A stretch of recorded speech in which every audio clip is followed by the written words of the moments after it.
So what a lot of you guys are doing is that you guys are basically trying to pull and then step, okay? Now, the one thing that you said when I got him, because he's a bigger guy than me, right? I shoot in, I'm gonna go ahead and take that step. But at the same time I'm taking the step, I'm pulling down. So I'm using this to help me pull him and make him off balance. So what happens now? This 6'7" guy just became 5'6", 5'5". This is good.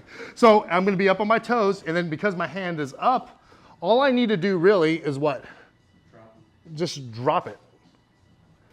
What a lot of you guys are doing is that you're using this arm and you're doing all kinds of big movement to kind of grab that person when you're moving him.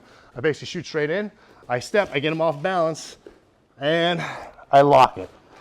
Okay, so look what's happening now. He's basically grabbing at the crease of my elbows, because guess what happens if he doesn't? I can headbutt him, I can go ahead and hit him with the elbow, and then lock. So he recovers, he gets into that defensive posture, right? So he's grabbing it. And over here, I can see he's just a little bit off balance. Okay, watch how much, just stay where you're at, look at his feet. Is this good positioning? You say no, why? It's back a little bit. So it's a little bit staggered, so guess what I can do? Think about it, is that you take his feet, I can see that he's a little bit staggered, I just push him forward, he's gonna be off balance. Like, so it's gotta be important that you go ahead and you have that shoulder width apart, because if I'm locked up, so go ahead and move me. Oh, God, okay, yeah, keep going. Keep going. Oh, yeah. It's not too, it's hard, right? Yeah, I know you were very strong. It's very strong. Yeah. Just say it, I'm strong, yeah, I know. Thank you. Did you get that? Okay, good. So watch what happens when I have a staggered stance, okay? Don't kill me now. So if I'm staggered stance, even if I'm up on my toes, he moves me. It's gonna be easy for me. You're good. I'm very dramatic. I'm good. Okay, good. Yeah, okay. But you can see that I'm staggered. He basically moves me. I'm gonna be off balance. So that's why when you get into the Muay Thai clinch or that top position, you really gotta be close into that person. So the one thing I think we can do is just clean up what we're doing, is that as soon as you hit, you're hitting with that knee. You don't even have to do all that movement. If the person has their hands out wide or they drop in their hand, you see that neck, shoot straight in. Look what's happening, I'm covering up my face.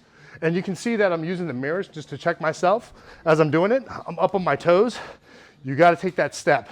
As soon as I take that step, I'm pulling straight down. I'm high up on my toes, and then I just lock it.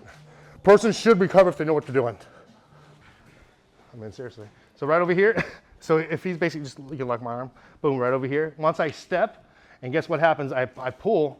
Do I need to go ahead and grab his, or lock up?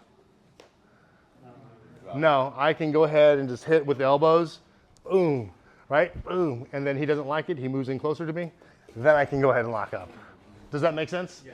So you can see there's a whole bunch of options. So I know I told Professor there's different ways of doing it, because we're talking about trying to keep understanding the transition.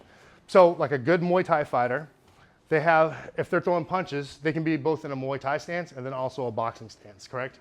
So when we're talking about that, so if I were using hands, let's say I have good hands, and then I'm gonna go ahead and kick, can I kick from the stance? Yes. You step out a little bit further. Yeah, you're gonna have to do a lot of manipulation, and your body's just gonna be all over the place. Because once you're in a boxing stance, for me to kick somebody in the body, okay, guess what happens? You can just see that I'm a little bit off balance. But if I'm throwing hands, can I go ahead and start moving my feet to that kick position? And then all of a sudden, I can go ahead and kick back down into my stance and then follow up with the hands. So it's the same exact thing with the positioning, because we're talking about the Muay Thai clinch. So that's the one thing that we're talking about, going back and forth, talking about that standard position.